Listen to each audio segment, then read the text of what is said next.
तलगाजड़ा की वो मिट्टी का राम जी मंदिर, जहाँ कोने पर दादा बैठते थे और रामनवमी का दिन था।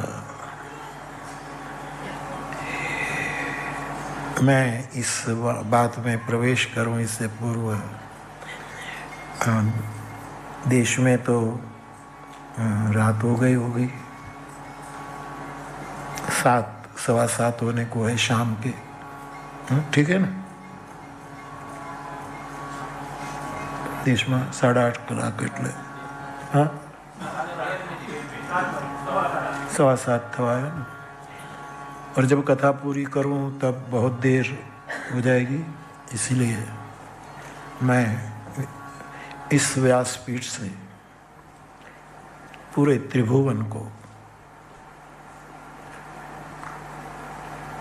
मैं चाहता हूं, विनय करता हूं कि 6 तारीख को रामनवमी है,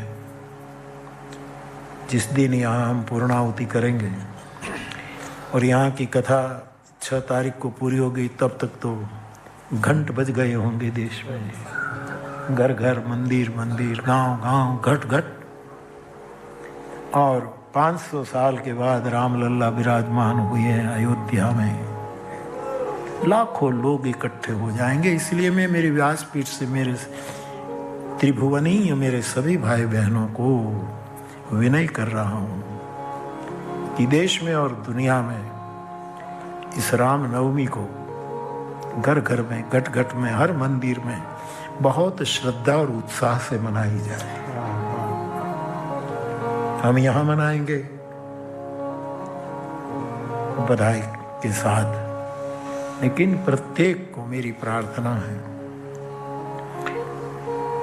कि जिस रामनवमी का गायन श्रुति ने किया है वो घर घर में मनाते ही हैं, हर मंदिर में भारत में। और जहाँ जहाँ सनातन धर्मी हमारे भाई बहन रहते हैं, वैदिक धर्म के ऊपर, वो सब बहुत उत्साह के साथ मनाए, ऐसी मेरी प्रार्थना है। आप जहाँ हो वहाँ भी, अथवा तो कई लोग कहे कि हम घर में कैसे मनाएं, तो भगवान राम का चित्र जी, अथवा तो कोई भी, हमारे गणेश का चित्र हो तो भी चलेगा, सब एक है। दुर्गा का चित्र हो तो भी चलेगा, भगवान कृष्ण का चित्र जी मूर्ति हो तो चलेगा, महादेव हो तो भी चलेगा। और रामानुजाचार्य ने जो लक्ष्मी नारायण भगवान की बात कही, वो लक्ष्मी नारायण हो, दुर्गा हो, गणेश हो, कोई भी हो, उसके सामने रामचरितमानस रखकर 2 दीपक जलाना, राम जन्म की बधाई हो जाएगी। तो ये बहुत आवश्यक है त्रिभुवन में ये हो, तो ये रह न जाए, इसीलिए मेरी विनम्र प्रार्थना है। रामनवमी के उत्सव के कारण आज शाम को तो हम 5 बजे यहाँ मिलेंगे और आप सब रास गरबा करेंगे, जो करना हो। ये चैत्री नवरात्र के अंतर्गत ही यहाँ शाम को उत्सव होगा। तो बाप तो तलगाजड़ा की वो रामनवमी थी, रोहित, और मैं जहाँ तक जब से समझ पाया कि दादाजी जब राम जन्म होता था, कृष्ण जन्म होता था, शिवरात्रि का दिन होता था, हनुमान जयंती होती थी, तो मंदिर में एक कोने में ही बैठे रहते, अंदर नहीं जाते थे। प्रभुदास बापू जाते, ये सब जाते, दादा नहीं जाते, वो वहीं बैठे रहते। लेकिन जब मैंने कहा कि मेरी उम्र इतने साल की थी तब की ये बात है, तो ये विशेष स्मरण है। तो जब रामनवमी की आरती तलगाजड़ा में हो गई, सबने भय प्रकट कृपाला गा लिया, और मैं जब बाहर आया तो दादा खड़े थे कोने पर। और कोई ऐसी स्थिति में थे कि मैं समझ नहीं पाया। किसी भी बुद्ध पुरुष में 6 लक्षण होते हैं जो मैंने देखे हैं, और अपनी आंखों से परखना। कोई कबीर मिल जाए, कोई नानक मिल जाए, कोई बुद्ध मिल जाए, कोई महावीर मिल जाए, कोई ज्ञान ईश्वर मिल जाए, कोई तुकाराम मिल जाए, कोई मेहता नरसी मिल जाए, कोई मीरा मिल जाए, कोई भी कोई गौरांग चैतन्य मिल जाए। इनमें खास करके गुजरातीમાં કહું તો આંખે ઉડીને જે આપણને દેખાય, આમ આંખે ઉડીને સીધું દેખ, ऐसे 6 लक्षण है जो मैंने दादा में देखे थे। 6 लक्षण विशेष रूप में वो मेरा स्मरण उस दिन मैंने ज्यादा ये प्रकाशित देखा। कोई भी बुद्ध पुरुष बाप, इसमें 6 वस्तु होती है। सबसे पहला तो उसमें औदार्य होता, उदारता बहुत होती है। औदार्य। बुद्ध पुरुष कभी कृपण नहीं होता, उसके पास कुछ नहीं होता, लेकिन दिल की उदारता। और शास्त्रों के आधार पर कहूं तो एक कृष्ण में भी पाए जाते हैं। थोड़ा हरिवंश पुराण से मैं ले लूं, कुछ भागवत सी से ले लूं, कुछ महाभारत अंतर्गत से ले लूं,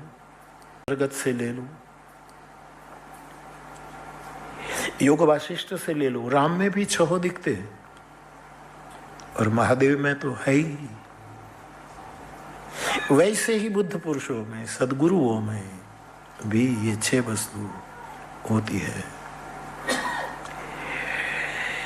एक तो औदार्य,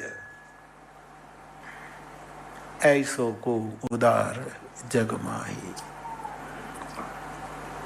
बुद्ध पुरुष के समान कौन उदार होता है? तो मैंने देखा औदार्य।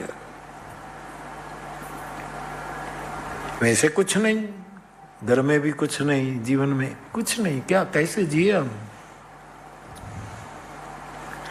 एक साधु बैठा था और एक सम्राट निकला, एक राजा निकला। तो ठंडी थी, उसको घर भी नहीं था, एक वृक्ष के नीचे बैठा था, पूरा कपड़ा भी ओढ़ने को नहीं था और कांप रहा था और भगवान से प्रार्थना कर रहा था।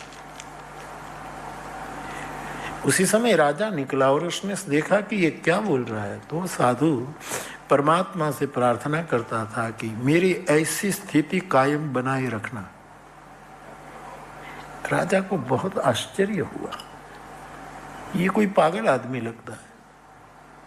न कोई ऊनी कपड़े है, रहने को झोंपड़ा है, कहीं से भिक्षा में रोटी मिल गई खा लेता है, ज्यादा नहीं तो कम से कम जीवन निर्वाह के लिए तो कुछ। लेकिन ये मांग रहा है परमात्मा से, मेरी स्थिति ये बनाए रखो। राजा को आश्चर्य हुआ, वो घोड़े से नीचे उतरा और उसके पास गया, प्रणाम किया कि महाराज मेरी समझ में नहीं आ रहा, इतनी कड़ी सर्दी है और आप ये मांग रहे हैं। तब वो बोला कि गरीबी मेरी जरूरत है, property is my need, property is not my need.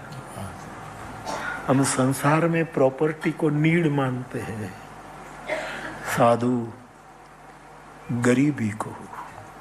भक्ति करवी अने राख थईने रहવું, जिसको भजन करना है। और मेरा अनुभव कि गरीबी में जीने से, गरीबी के गर्भ से कई अच्छी वस्तु निकलती। मैं ये नहीं कहूं कि अमीरी के गर्भ से अच्छी वस्तु नहीं, वहीं से भी निकलती, जैसे जनक को निकली। जनक कोई गरीब आदमी नहीं, याज्ञवल्क्य कोई गरीब आदमी नहीं, समृद्ध है। फिर भी गरीबी एक ऐसी अवस्था है जो साधुओं की नीड है। जिसको मैं अभाव का ऐश्वर्य कहता हूं, इनमें से बहुत कुछ निकलता है।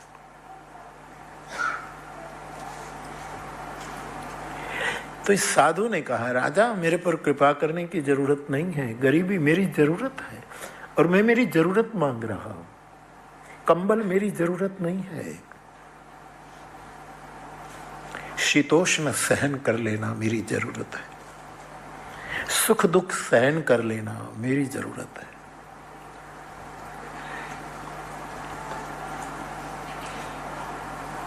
परमहंसी स्वभाव का आदमी रहा होगा, तो उसके पास देने का कुछ नहीं था, लेकिन औदार्य बहुत था। और यही भी एक औदार्य है कि आप परमात्मा से ज्यादा भीख न मांगे, ये औदार्य है। हम मांगते हैं हमें ये दो, हमें ये दो, हमें ये दो, मांग मांग कर हम परमात्मा की सर्वज्ञता का खंडन कर देते हैं। वो सब जानता है, उसे देना पड़ेगा बराबर तेरे दामन में जितनी जगह है।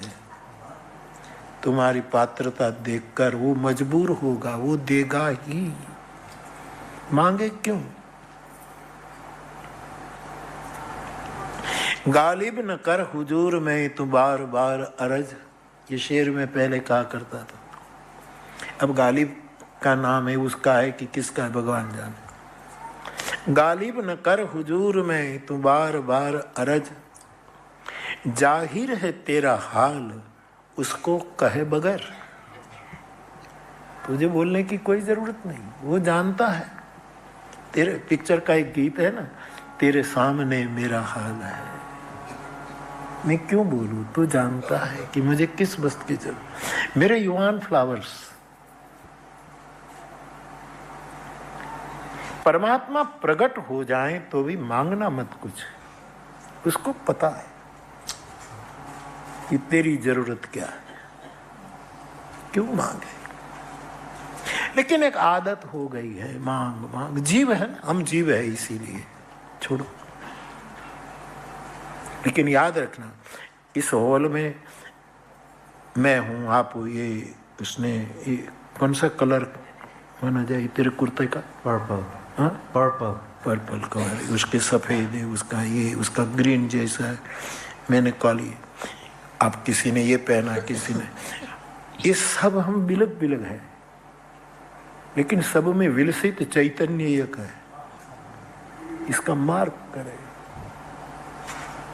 किसी के चश्मे की फ्रेम बिलग है, किसी ने कुछ पहना है, लेकिन कभी भी मत बोलो। उपनिषद में लिखा है, सोना एक नेकलेस हो, एक कंगन हो, लेकिन दोनों में सोना समान है। एक मिट्टी का घड़ा हो कि एक मिट्टी का कप हो, लेकिन मिट्टी कॉमन है।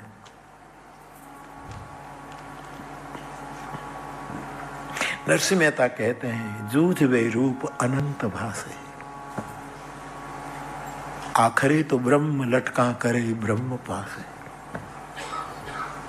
इतने लोग हम बैठे हैं, चैतन्य एक है, सबके नाम भिन्न, रूप भिन्न, स्वभाव भिन्न, गुण भिन्न, वृत्तियां भिन्न, सबके बिलक बिलक स्वभाव हम सबके, लेकिन जो चैतन्य विलस रहा है, उपनिषद का ये बात है। इस चैतन्य का नाम राम है। उपनिषद में उसी चैतन्य को अनंत कहा, और रामायण इस अनंत को राम कहती है। हरि अनंत।